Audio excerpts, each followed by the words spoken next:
What's going on, guys? So today I'm going to be going over a recent article that came out, and it's a questionnaire that was sent out about injuries, basically questioning jiu-jitsu athletes on whether they sustained injuries and what type of injuries they sustained. It's a great article. It just recently came out. It has some new findings that I think are pretty interesting, and some of them are not surprising at all. But I wanted to get into it and kind of talk through the findings with you guys, just so you know about injury risk in jiu-jitsu. So let's get into it.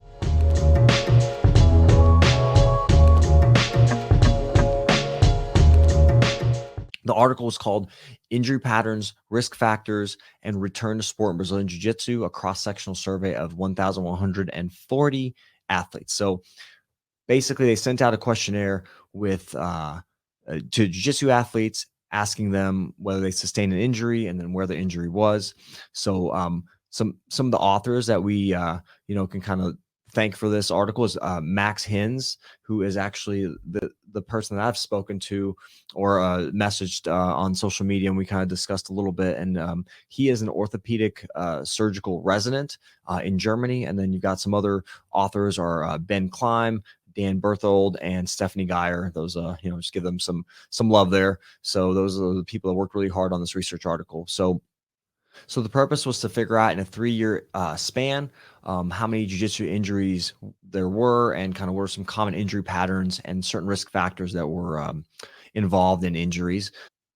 The key that defined injuries was loss of time or training time for 2 weeks. So during this 3-year span, did you lose training time due to injury for at least 2 weeks? Now, that's got some room for interpretation there. So take that with a grain of salt, obviously, because some people may get injured and take time off, and some people may not, even though they're injured. So that's kind of a tricky thing that you have to kind of account for with these type of questionnaires. And it was a questionnaire with certain, things that people had to answer. And so you've got some interpretation unless you actually went to the doctor and were diagnosed with a tear or a certain injury. So they were able to get 1,140 responses. 88.9% were male athletes, and 63.9% were regular competitors, because they do kind of mention competition and competitors as well.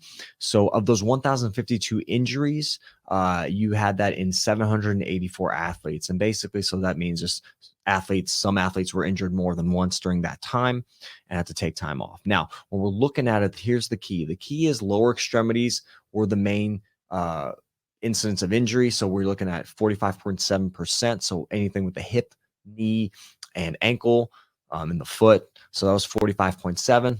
The arms, so the shoulder, elbow, wrist, hand, 30.2%. And most of the injuries, when you're looking at the lower leg, were to the knee. So the knee was 27.1% of the injuries to the lower extremity. When you break that down a little further, we're looking at the most frequent knee injuries were meniscus injuries. So out of those injuries, the most were meniscus, it was 65, and then ACL tears was 36, and then the MCL was 36 as well. So ACL tears were specifically were associated with longer time frames to return to sport. Of course, those require quite a long recovery.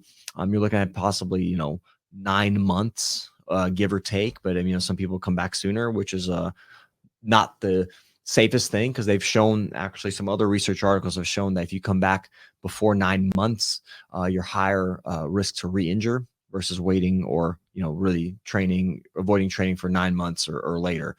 So now, the other thing they found was that most injuries occurred during sparring, so 77.6%, and were caused by submissions, which makes sense. And then takedowns was 26.4% of injuries. So, you got to think about training. I mean, people train a lot more than compete. That's number one. And then the other thing is some people don't compete at all. And so, but you do spend more time on the training mats than you do on the competition mats. So that's probably why you have more injuries there. Some things that they looked at were if you competed regularly, you had a little bit of a higher risk for injury, and older age was a higher risk. And then they also said a higher belt rank was a significant risk factor for injury. So again, when you're looking at competing regularly, obviously you're on the mats more, training more. That could be one reason why that's a risk factor. Then the other one is, as you get older, body's a little less resilient to injuries and maybe takes more wear and tear. And yeah, you maybe lack mobility, or your body's just less resilient to injury, or taking those bumps and bruises. So that's probably another reason for that.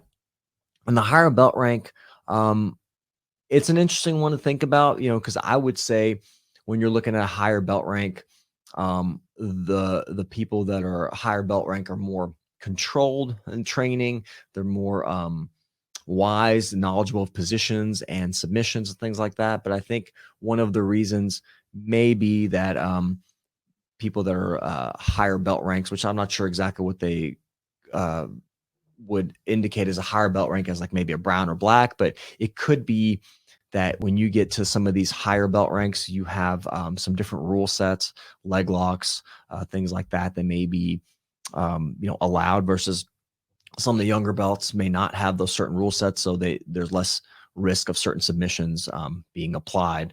So that may be something to think about there, just my interpretation on it. So the main, thing to think about is that, injuries are fairly common in jiu-jitsu, and most people are probably going to sustain some type of injury. I know I have. Most of the people that train regularly do. The whole goal of jiu-jitsu is to apply submissions or joint locks that put the joint in a compromised position.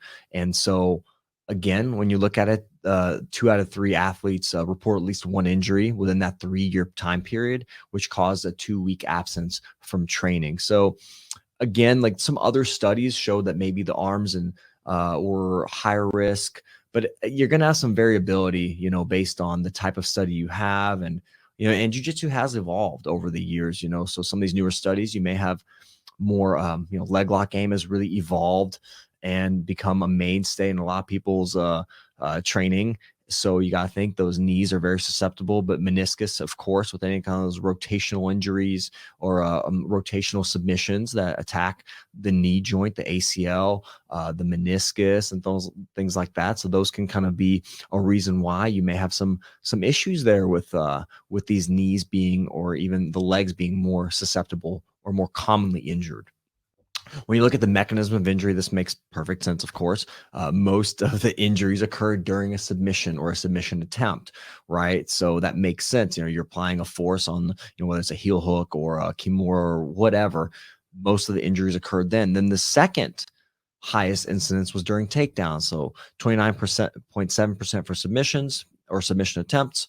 And then takedowns was 26.4%.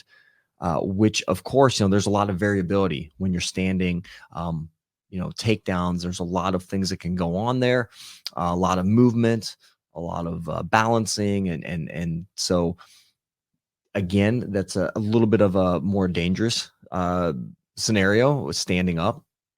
And then the third part was, 24% of injuries occurred during guard passes. But this does make pretty good sense. I've worked with a number of athletes their injuries came during takedown training. So again, that's not uncommon, but yeah, for sure, it does make sense that these were the mechanisms of injury. So an interesting thing was that if you look at this injury mechanism and description, most of the time, obviously, the opponent was applying the submission, but there were some incidents of injury where the person was applying the submission. While they were applying the submission, they got injured, and that was most commonly looked like it was during performing a triangle choke. So that's an interesting one. And then being taken down, people are more likely to get injured while defending or being taken down versus taking down their opponent. 178 answers were for injuries when they were taken down versus 100 when attempting a takedown on an opponent. So here's another interesting point, and it can get a little bit confusing, but there was basically people responded that they had it. So the highest number was knee injuries unspecified. So like people maybe didn't go to the doctor or didn't get their injury looked at per se. So they didn't have a direct diagnosis. It was just a knee injury. Their knee was affected. And then you had 84 were rib injuries, which, I've seen as kind of being more common as well. Shoulder injuries were unspecified, so general injuries to the shoulder. Maybe people didn't go to the doctor, like I had mentioned. And then you got the meniscus injuries at 65 here. And then you got ankle injury 46, 45, 41, 36 for the elbow. ACL tear is 36 and MCL tear is 36. But you look at those numbers, knee injury unspecified. But then when you're actually looking at the specific injury, the meniscus injury was higher up there. So the key factor to think about, the most frequent specified injuries, like I just mentioned. So if it's specifically stated, it was a meniscus, but there were other injuries, just general sprains, strains that were not provided with a specific diagnosis. Just it was an injury to the knee. So that was kind of, takes the main thing. But when you're looking at specific injuries, the meniscus was the specific most common injury to the knee. So another interesting point to think about is here when they talk about factors relating to belt rank and training competition behavior. Basically, training experience and weekly training hours showed no association with the number of injuries accumulated, which is interesting because I would assume that the more hours you train, more likely or more susceptible you are to injuries because you're just on the mats more.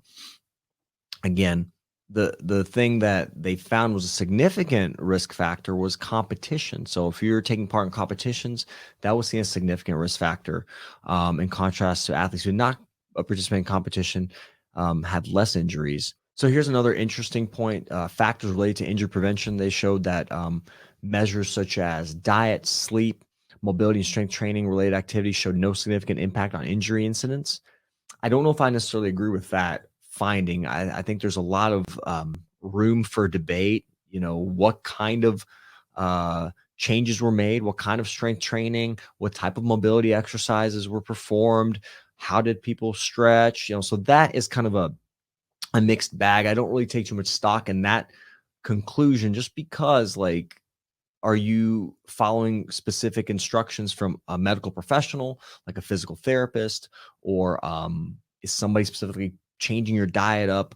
Are you it's really hard to really make that conclusion. I know they're going based on data, but for me, I've seen it very much. People that are more well rested, better diet, better sleep, better strength training. Those are factors for reduction of injury. And I think those are really important. And so I don't necessarily agree with that part too much. That's just my opinion. And there's also probably research to back it up, people that strength train.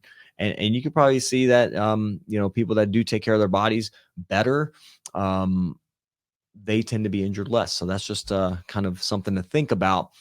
I think there needs to be more information on that specific fact. So on a different note, if you look at in the section we're talking about injury timing and mechanism, they had a little bit of a contrast. So one of the other studies, Moriarty et al., reported that most injuries occurred during a scramble or transition, which was 58.5%, whereas a minority of injuries were caused by submissions, 15.2%, and takedowns, 5.9%.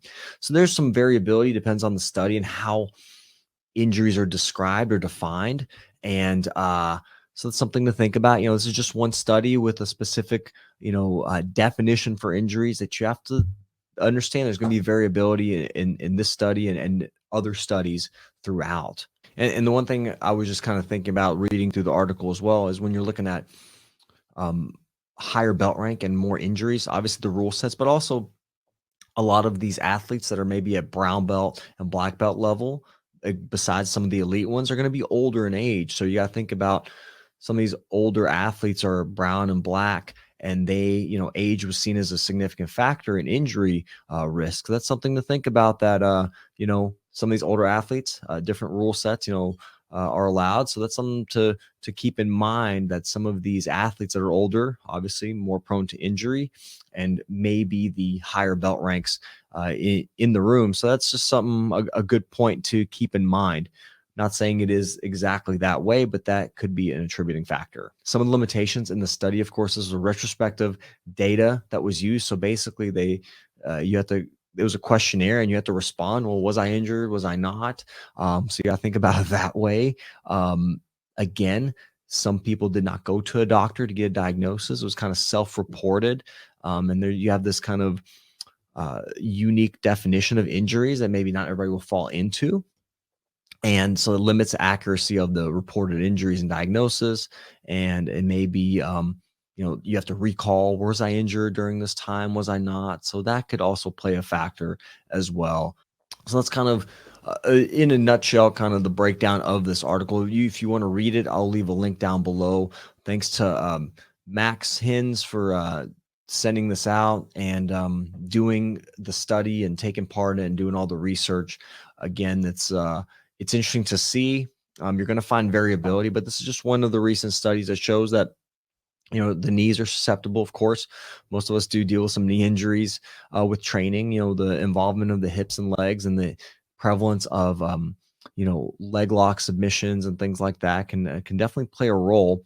And when you're looking at injury prevention, I do feel that proper warm up, mobility work, strength training are key.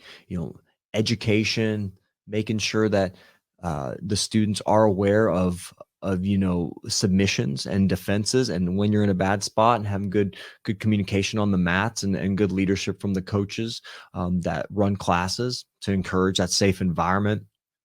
How hard you train. Are you training 100% every time you're out there? Are you allowing rest and recovery for your body? Are you doing those things? There's a lot of factors that go into it. So it's just an interesting study to see where they found some of these injury risks. So hope you guys enjoyed this video. If you have any questions, shoot me a comment down below, and maybe we can break it down further if you have any additional information that you'd like covered on this topic or this article. So that's it, guys. I'll talk to you guys next time.